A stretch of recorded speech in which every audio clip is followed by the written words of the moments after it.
Can you shut up, Chucky? Thank you. Can you shut up? What? Can you shut up? What'd you say? I probably heard that. Where's that? Can you shut up?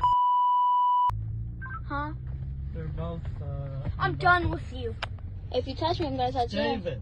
I don't care. Down. Touch me, I'm gonna touch you. Like, I'm letting you know that now, bro. If you touch me, I'm gonna touch you. I don't care. So I'm letting you know that now. If you put your hands on me, I'm gonna put my hands on you. I don't care. Just gonna let you know, David. Yeah, you're gonna get beat. So if I was out, sit down back in I your don't seat. give a And you ain't gonna get in my face, bud. You're not helping. Can you please sit down and put your seatbelt on? Louder, brother! No. Louder, brother! I'm not sitting down. 911, David refused to sit down, unbuckled, trying to pick a fight with Faith. Don't do anything. Weak. What is your location? Can I call my father? Yeah, I'm calling my mom to come get me. Oxford High School in the rear, So I'm not playing this. and Kevin has not come out yet. Back up, I'm on the ground. Por favor, me está doliendo mucho. Está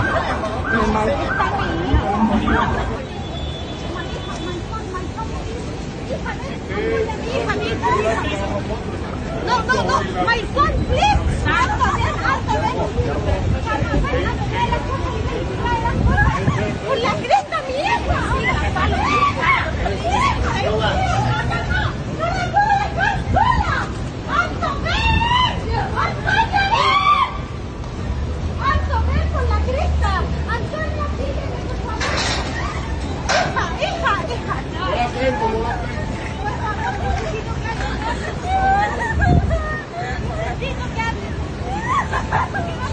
Man. Excuse me, officer. This is her daughter.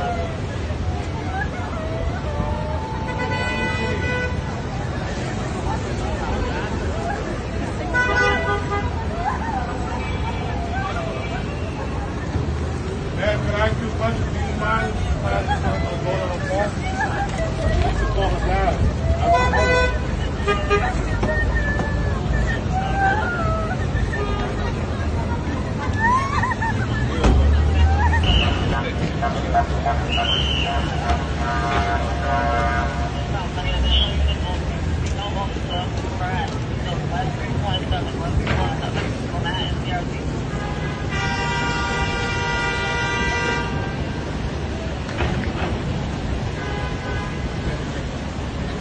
A racial slur ends up ruining a special father-daughter bonding day. That slur all caught on camera.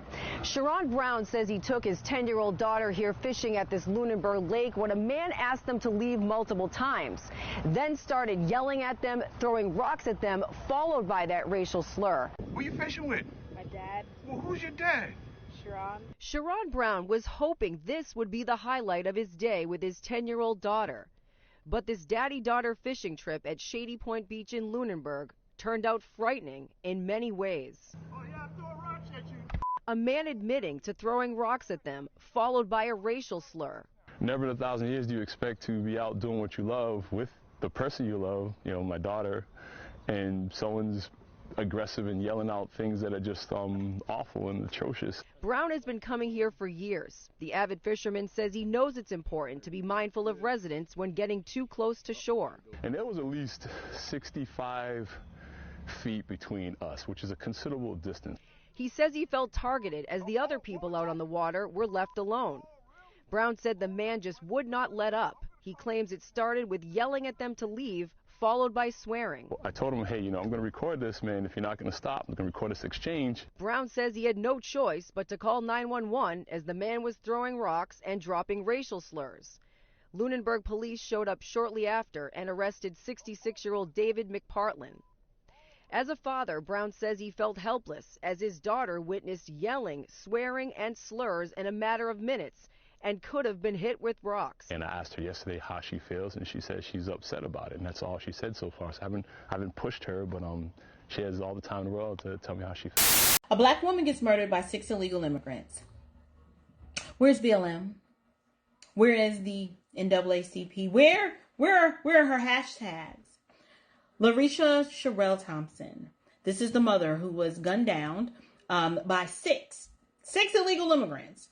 And the same people who scream Black Lives Matter, they are completely silent. Why are they silent? They're silent because her killers, like I said, were illegal aliens. They were not U.S. citizens, and that doesn't quite serve the narrative.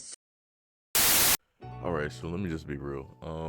The first video, as stated before, this is the normalcy that a lot of Black Americans have to go through, and this is what has been called white exhaustion, when Black people have to deal with the type of racism out here for no reason. Again, this father and his daughter wasn't doing nothing. They were just simply fishing. He was trying to create a memory. He was trying to teach his daughter something. He was broadening her horizons and her interest, because this is something normally women out here don't do unless they're from like other countries where they're surrounded by water. Other than that, American women do not go out fishing. Like, you got a rare few that's not even a part of a 1%, right? It's mostly predominantly men that fish. When you think about the fishermen that are out on the shore and they're out there in the Pacific, and, you know, going out there and doing whatnot or whatever, or even when it deals over on the East Coast as well, the exact same thing. I mean, you also got the Gulf Coast. I said the Ghost, but y'all know what I'm saying. It's predominantly men that do this.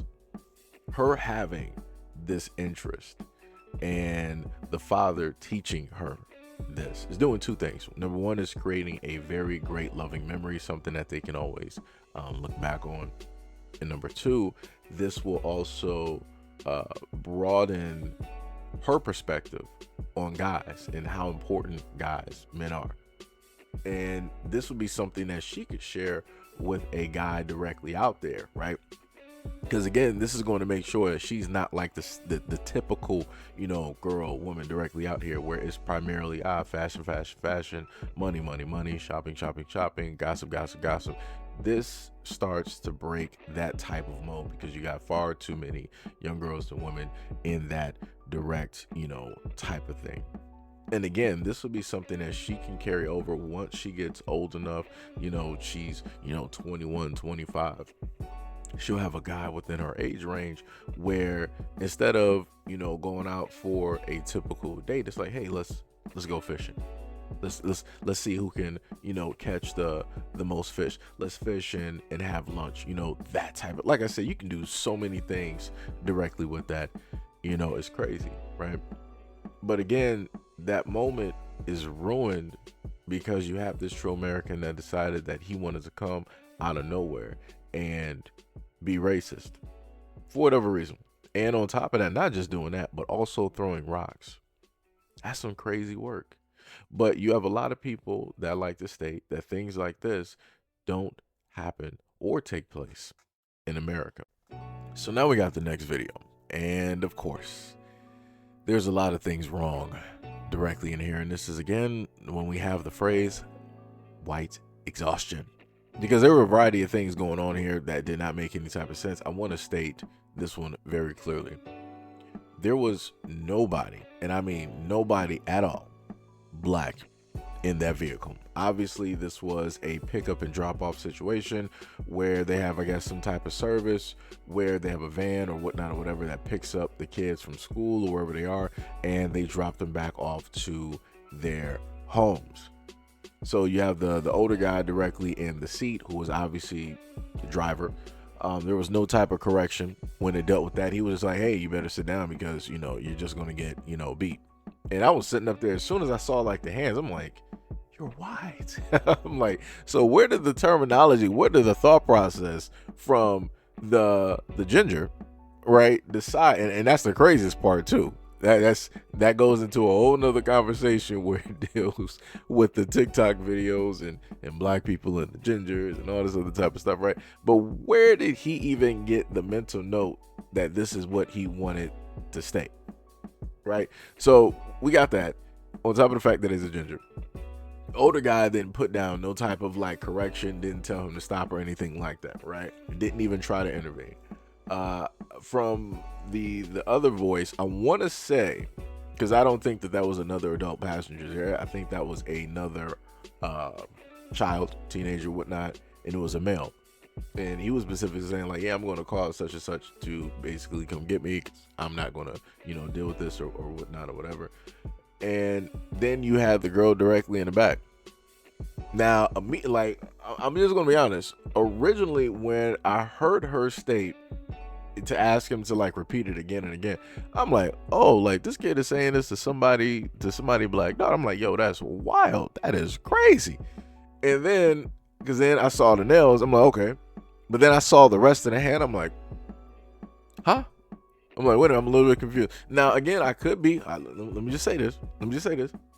I could be, there's a slight potentiality that the girl could be biracial. Again, I don't know, because we don't know what the full person looks like. I can only go by the hand. And if I go by the hand and I'm looking at the skin complexion and the color, and then I'm looking at the skin complexion and the color of the kid and then the white dude in the car, for me, viewpoint wise, everybody in that vehicle looks white. But like I said before, there was no type of correction or anything like that. Even when he was saying that directly to her, again, this is why I said that she was white, because there was no type of like verbal joust or fight back or anything like that. And then on top of that, the reason why I labeled the video how I have it labeled, which is that he's a product of his environment and his people, because he is. Because why would you decide that you want to turn around and get directly out of your seat to try to fight a girl? Number one, being overly aggressive for no reason. That means to me that he's coming from a single parent household where the mother allows him to do anything. To further prove that point, you can look at how the older male was acting in a car. You better sit down. I need you to sit down, and this, that, and the third, and all this. Right? You see how gentle he was talking to him, even though he was verbally being disrespectful and using slurs for clearly no reason at all. Again, this is how they teach and treat their kids directly in these communities. They always want to run around and talk about black kids not having manners, not having this and that and all this other type of stuff. But nobody ever talks about the fact that a lot of these kids like him, you go back to 2006, these exact same quote unquote grown men out here, they were 8, 9, 12, whatever it was during that time. And they would get on 360 just using slurs. Even still to this day, right? They're still getting online on any of these Call of Duty, Battlefield, Gears of War, Apex Legends, whatever these games are. They're getting on these games, and that's the first word that comes directly out of their mouth. And I kid you not, the whole lobby could be all white, and this is the first thing that they want to say out of their mouth. Crazy word, but they always like to claim, oh, I'm not racist, I'm not this, I got black. Do your black friends know you be saying this online? No, they don't. No, they don't. I can promise you. And if they do know, then they're a certain type. And those are the types that everybody else don't mess with. So, like I said before, 99.9% of black people don't mess with that type of stuff. Just to be real. They do not co-sign. They do not side with. They don't mess with that type of stuff at all. But like I said, this is America. This is a reflection of the greater society out here. This kid was just brave enough to say it openly. And if he's brave enough to say it openly, where do you think that he learned it from? No, he didn't get that from school. He got that from his mother. He got that from his father, the uncles, the aunts, the grandparents, other relatives.